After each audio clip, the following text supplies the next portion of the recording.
Assalamualaikum warahmatullahi wabarakatuh. Alhamdulillahirabbil alamin. Allahumma shalli wa sallim wa barik ala Muhammad wa ala ali Muhammad. Terkadang ada pasien yang tanya nih, sebenarnya apa sih perbedaan bekam sama akupunktur begitu ya? Ya, ini sering menjadi pertanyaan pasien-pasien kami. Maka pada kesempatan kali ini coba kita jelaskan ya. Ya, kalau yang dimaksud adalah bekam basah, maka tentunya sangat berbeda dengan akupunktur ya. Jadi metode bekam bekam basah itu adalah hijamah atau bekam yang disunnahkan oleh Nabi Shallallahu Alaihi Wasallam sebagaimana disampaikan dalam sabdanya, afdhalu ma tadawaitum bihil hijamah, atau pada hadis yang lain adalah asyifa'u fi thalathatin saratotil mihjam au syarbati asal au kayatin binarin wa ana anha ummati anil kai. Ya, jadi Rasulullah SAW menyampaikan sebaik-baik pengobatan yang kalian lakukan adalah dengan hijamah atau dengan berbekam. Ya, kemudian pada hadis yang lain beliau menyampaikan kesembuhan itu ada pada 3 hal. Apa itu? Yang pertama adalah sartoti mihjam, yaitu sayatan pisau bekam. Nah, sayatan pisau ini berarti kan ada ada ulama yang menjelaskan, saya agak lupa pendapatnya siapa, yaitu sartoh mihjam itu sayatan yang bisa mengenai kulit dan sayatan yang bisa mengenai pembuluh darah ya. Makanya ada bekam, ada fasdu atau darah. Meskipun saya yakin ini mesti akan ada perbedaan pendapat ya terkait dengan fasdu ya, terkait dengan keutamaannya. Atau secara ilmiah memang lebih banyak jurnal-jurnal yang membahas tentang bekam.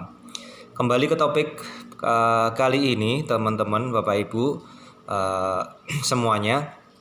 Jadi bekam itu rahasianya adalah yang dahsyat adalah membersihkan sampah metabolisme atau dalam bahasa ilmiahnya causative pathological substance ya, substansi patologis yang membuat orang jadi sakit.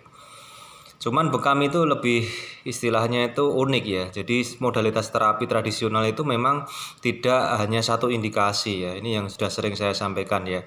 Jadi modalitas terapi tradisional itu multi indikasi, multi sistem ya. Jadi misalnya bekam basah atau hijamah ini tadi sudah saya sampaikan membersihkan sampah metabolisme.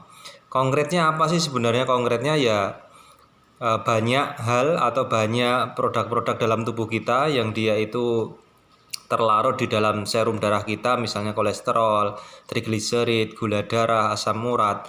Yang itu kalau jumlahnya melebihi kadar dari normalnya, maka itu bisa difilter atau bisa dibersihkan dengan bekam, dengan melakukan bekam. Itu efek dari yang pertama adalah clearing CPS. Efek yang berikutnya apa? Dari dia melakukan cupping itu sendiri, itu sudah memberikan manfaat. Apa manfaatnya? Kop itu sendiri sudah relaksasi otot ya. Kop itu sudah merangsang reaksi radang ya. Kop itu sendiri nanti akan muncul keluar endorfin lokal kan begitu ya. Ya, jadi dari baru di kop saja sudah berkhasiat menenangkan, nyaman, seperti dipijetin kan begitu. Nah, apalagi nanti kemudian disayat. Disayat kok sakit ya? Enggak apa-apa. Karena tubuh kita memang perlu sedikit disakiti. Ketika disakiti, maka tubuh ini akan memberikan migrasi leukosit atau ketika ada traumatik, maka tubuh akan meresponnya dengan memproduksi dan mengirimkan sel darah putih ke area yang kita lukai. Yang semula tidak ada migrasi leukosit, maka sebagaimana mekanisme orang terluka, maka nanti akan terjadi migrasi sel darah putih ke permukaan tubuh yang kita lukai. Jadi kalau kita bekam merasakan sakit ya ditahan Bapak Ibu ya. Jadi supaya kita ini melukai tubuh dalam rangka supaya memberikan atau memancing respon kekebalan tubuh ya, itu begitu ya. Jadi kalau dibekam kok disayat-sayat kok sakit, itu ya ditahan sebentar. Dan sakit ini relatif ya Bapak Ibu semuanya ya. Tidak semua orang yang dibekam itu merasakan kesakitan banget ya, enggak.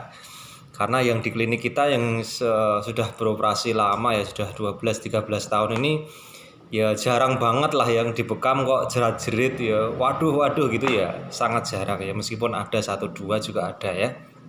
Ya, jadi kembali ke bekam hijamah atau bekam basah, khasiatnya tadi membersihkan, yang kedua merangsang sistem kekebalan tubuh ya. Kemudian nanti sangat bagus juga untuk keluarnya namanya nitrit oksid ya. Nitrit oksid inilah yang kemudian menjadi vasodilator atau pelebar pembuluh darah. Jadi kalau pembuluh darah melebar kira-kira efeknya bagaimana? Menurunkan tekanan darah. Ya, kemudian bekam basah ini pun juga dia sebagaimana disampaikan atau pernah dikisahkan dalam sebuah hadis ketika Rasulullah SAW itu diberikan hidangan makanan oleh wanita Yahudi, kemudian diracunlah makanan itu, maka Rasulullah juga keracunan bersama para sahabatnya. Kemudian Rasulullah menyampaikan untuk memerintahkan dilakukan pembekaman. Nah, berarti apa? Bekam dia juga akan membersihkan racun-racun yang ada di dalam tubuh kita. Tadi keracunan makanan saja disuruh untuk melakukan bekam oleh Nabi Shallallahu Alaihi Wasallam ya. Sebagaimana kita yakini bahwasanya Rasulullah itu adalah perkataannya selalu benar. Jadi apa-apa yang beliau sampaikan itu mutlak kebenarannya. Wa ma yantiqu 'anil hawa in huwa illa wahyun yuha. Ya. Jadi modalitas terapi yang multifungsi, multisistem ya, bekerja di multisistem. Di sistem kardiovaskuler, sistem jantung dan pembuluh darah, coba. Kemudian sistem imun kekebalan tubuh, kemudian sistem muskuloskeletal, sistem metabolisme ya. Nanti juga akan berpengaruh juga ke sistem hormonal ya.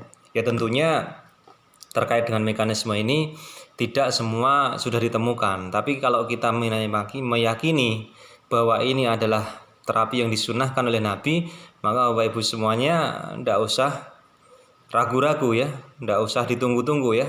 Sebagaimana juga ada hadis yang menyampaikan ya disunahkan itu berbekam pada tanggal 17, 19 dan 21. Apakah harus tiap bulan berbekam? Ya tidak. Ya yang namanya pengobatan itu sebenarnya lebih ke arah sesuai kebutuhan. Bisa jadi seorang itu kondisinya lemah. Kalau dibekam tiap bulan nanti juga tidak bagus kan begitu ya. Jadi semua lihat-lihat kondisi. Jadi itu bekam basah. Secara umum perbedaannya nanti dengan akupunktur bagaimana? Ya insya Allah dengan akupunktur nanti saya lanjutkan pada video berikutnya. Barakallahu fikum. Assalamualaikum.